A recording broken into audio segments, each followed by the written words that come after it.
I spent my last dollar getting here. One-way ticket, and you're talking to me about healing through belief. You're a man looking at the world through a keyhole, and you've spent your whole life trying to widen that keyhole, to see more, to know more. And now, on hearing that it can be widened in ways you can't imagine, you reject the possibility. No, I reject it because I do not believe in fairy tales about chakras or energy or the power of belief. There is no such thing as spirit. We are made of matter and nothing more. You're just another tiny, momentary speck within an indifferent universe. You think too little of yourself. Oh, you think you see through me, do you? Well, you don't. But I see through you. That was a clip from Doctor Strange, and I'm delighted to be joined by the man who plays him, Benedict Cumberbatch. Welcome. Thank you. Thank you, Sanjeev. Can you tell us about how you think Doctor Strange differs from the other Marvel superheroes? I mean, there is obviously, there are the comparisons that have been made between him and Tony Stark. I guess the facial hair in particular is probably a comparison. I thought the facial hair was quite different. Well, thank you. I wouldn't confuse the facial hair. Yeah, and he's got a little bit of grey going on in a very un-Tony way. Yeah, he's honest about his aging, I suppose. It's very much a sort of shock of grey that develops with the character in the film. No, I mean, gosh, how does he differ? This is an incredible left turn in the way that the comics were for Marvel. He's somebody who, well, he's a self-made man, brilliant at his job as a neurosurgeon, a top neurosurgeon. But I think what's different about him is that he brings this incredible quality to the Marvel Cinematic Universe, which is magic, and that just opens up literally and figuratively other dimensions. Just when you think that a superhero canvas might be getting a little crowded, that canvas just got a lot bigger, and visually beautiful, and sort of profoundly, extraordinarily beautiful at times, and sort of a leap forward in cinema, let alone what Marvel's done before. But I think beyond the sort of visual effects, which do play a very key character role as well as being a spectacle, he's someone who goes on a fantastic character arc. It is an origin story, so there are the usual falls before the highs, but I love that. I really love that as the acting challenge, first and foremost, before the other bells and whistles that were a delight to play. So for me, the difference is this guy born out of the 60s and the occult in the sort of first moment of Eastern mysticism meeting the West in American folk pop culture, and everything that went on, which influenced Steve Ditko's incredible art that I think still stands the test of time as being truly original. And Stan Lee's characterization of this very arrogant, pompous man. I think we have that, but we also have someone who has incredible amount of humility. Or he learns it the hard way. Mm. And while he kind of builds a gilded cage of his own at the beginning, he's a lone man, even though he's successful and charming and funny. He's very arrogant, and it's built him nothing but an empty car seat and an empty flat to luxuriate in. And he then, by the end of the film, has chosen his own cage in a way. He's chosen to take that lonely, heroic path to do good for others and not heal his hands or go back to his old life. And that was a lovely character arc and felt fresh to me anyway. Well, the other thing was that, unlike the others, he learned everything. Yeah. He wasn't bestowed with a special You've power. just answered it, and I should have said that. That's exactly the truth. And no, it is true. He wasn't bitten by a spider. He wasn't born a genius. He wasn't, sent from Asgard. You're right. He's sort of flesh and blood in that way. And literally, you can attack him as a piece of flesh and blood and still injure him and hurt him. He's very vulnerable. He's a human form, unless he gets his sorcery on quickly, which, as you've seen the film, there's loads of nail-biting moments where he's tested beyond his ability as a novice and really gets pretty beaten up because of that. And I think that vulnerability was great to play, and also that sort of hard-earned hero-ness, if you want. Well, I guess with a real person, that vulnerability always stays, doesn't it? Yeah. I mean, that's the thing that you can hold on to, I guess. Yes. I mean, as an actor, you kind of look for that, don't completely. You? Of course you do, because you don't want a superhero to be impervious to all dangers, and you don't want a villain to be twirling a moustache and laughing manically whilst talking about taking over the world. You want them both to have except in Panto. Weakness. Except in Panto, you're right. And you've got loads of kids screaming, "He's behind you." Then you do want that. But that two-dimensionality, I think it's been ironed out over a long series of very good films of this ilk, and ours, I think, is no exception. With Mads's villain, for example, he's got a point. Why are we so obsessed with our reality that's really chained to time? He's talking about something that's endless and there's a beauty to that, although, he's deluded and like most demagogues has kind of swallowed too much of the Kool-Aid to go back, even when it is clearly the wrong choice. And yet it's a convincing argument he puts across. And I think, it's the same with a hero. You've got to have a little bit of the human, especially, this, as I was saying, is such a comic of its era. And I was not nervous, but I was very wary of the fact that, not nervous because you can't be nervous going into a Marvel film. Can't you? Well, because can you be not nervous but terrified? You can be all of those things, actually. Of course you can. But what I mean is there is first of all, there's a huge amount of trust placed in you, which, yes, of course, that can make you nervous. They postponed the filming and the release date to accommodate Hamlet, because originally when I was cast, I couldn't do it. That came up and I said, well, I've already made a commitment to this. I'm not moving. I had to say goodbye to it. And then it came back. And that's a huge act of faith on their part and a massive motivation to try and, fulfill the promise they saw in me and make sure that I did a damn good job and that they weren't disappointed. And yet, even with that pressure, I never felt there was anyone going, the exit door's over there if you screw up. If I screwed up, which I did, I was allowed to fail to get better. And they are the best people in the industry to work with to get things better. They have the best teams, from, what diet you're eating to how the film's going to be cut. I mean, it just across the board in every department. In a weird sort of way, that mirrors Doctor Strange's journey. He's allowed to fail. Yes, to get better. Completely. With people around him. When people say, what's the similarity between you and your character? I hope there's not too much, but the parity in situation is very real. I was creating this character and learning. I'd done a little bit of fight moves and a little bit of stunt work before and all sorts of things, but nothing on this level. So I was learning. I was having my own apprenticeship as an actor at the same time as my character was learning. So that was a little bit of acting for nothing on occasion. Some of the sort of flailing moves when Mads Mikkelsen's doing those extraordinarily deft, considered and just definite moves were, and I'm flying out of his way to save myself, were very real.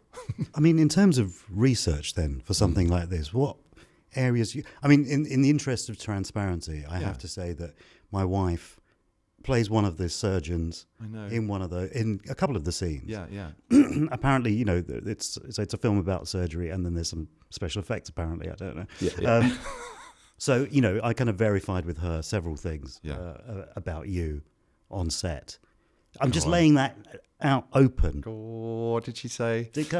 Okay, well let's get your answers first. All right, and then okay, I'll tell you what she said. So without any lead from the truth of what she witnessed, I would say that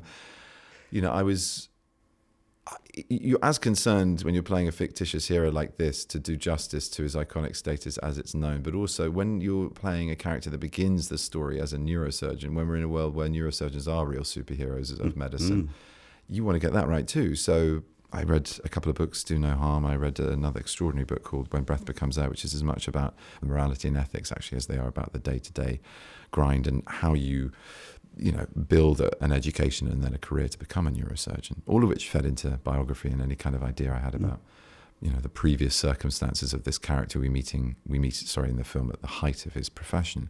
And we had Dr. William Harker on set, who was a neurosurgeon, and he was fantastic to observe. We had a fantastic nurse who actually helped with all the procedural moments in the film, not just with your wife, but also just the other scenes as well, anything to do with the hospital. And that's really important, because also I think in this world where you're going from something very real to something very out of our reality, something very other, you have to establish what the hard edge is between those things, and kind of have to, however much I try, I'm always sort of grabbing onto the tailcoats of some vague impression or impersonation or a simulation of that. And you can read books and you can do whatever, and on the day you're going, oh God, if I do this, does it look better? There's always that. But also, in a way, that's the fun bit, is the research, isn't it? I love that. I love that. It's an excuse for further learning and sometimes skill acquisitions. I wouldn't say I could come away doing anything other than maybe really badly, stitch someone's sort of fleshier part back together. Oh, that sounds completely wrong. I'm assuming that's a technical term that you picked up from a neurosurgeon. That was one of the fleshier part. Yeah, that was definitely one of the higher ends of my research. I mean, the delicacy of that part of the body is just, it's literally mind-blowing, and it's kind of unfathomable what they do.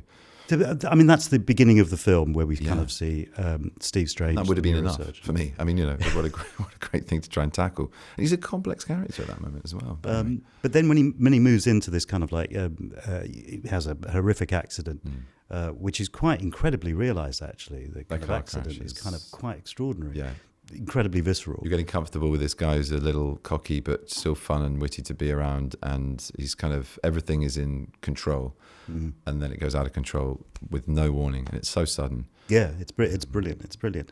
And then you get to the bit where he goes on this journey, and you filmed in Kathmandu. We did, which was incredible. Now, I didn't know this before I kind of looked this up, which was that you had spent time there and you taught in a monastery. Hey, Mick, can I rewrite? You never said what Mira said about me on set. Are you allowed to? Or are you going to say that later She- when I'm not in the room?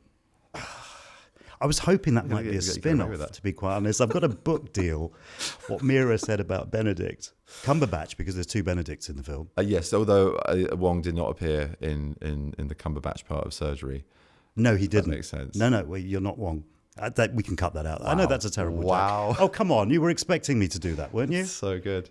That's the best bad dad joke I've heard about that character's name. I'm surprised I didn't come up with that one. That's brilliant. Okay. No, she said you were great. She said that, great fun, really kind of focused.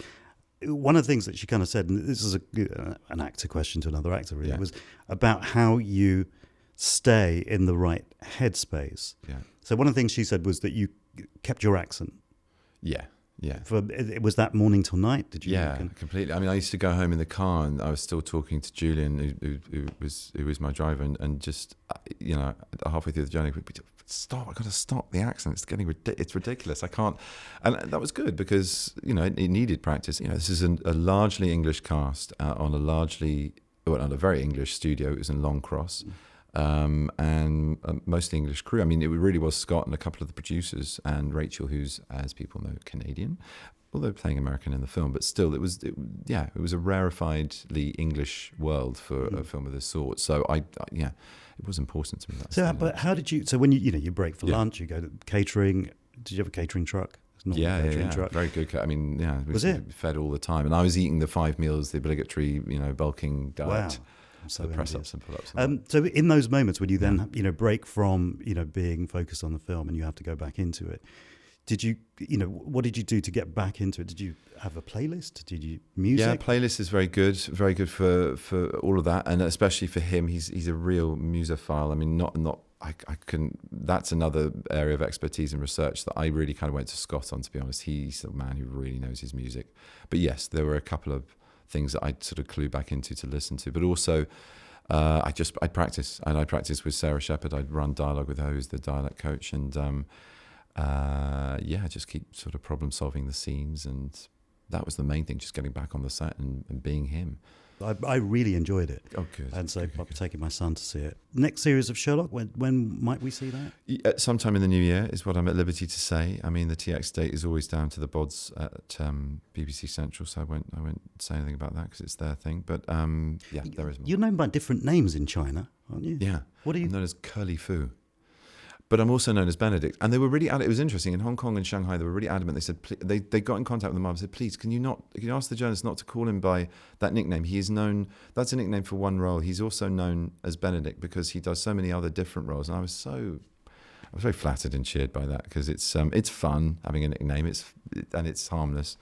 And, that program's gone down incredibly well over there. But, they realised that I like doing other things as well, and they were as receptive to the Imitation Game as they have been to Hamlet and Richard III, and now hopefully Doctor Strange. What will we see you in next? It will be Sherlock sometime in the new year. What I'm gearing up to do next is to play Thomas Edison in a film called The Imitation Game, in a film called The Current Wars. Yeah, exactly. And he's just a wonderful figure from our recent history, and it's about him and Westinghouse and Tesla struggling to have prominence in the world, the early electrical world of America. I know a bit about that story. That's going to be great, actually.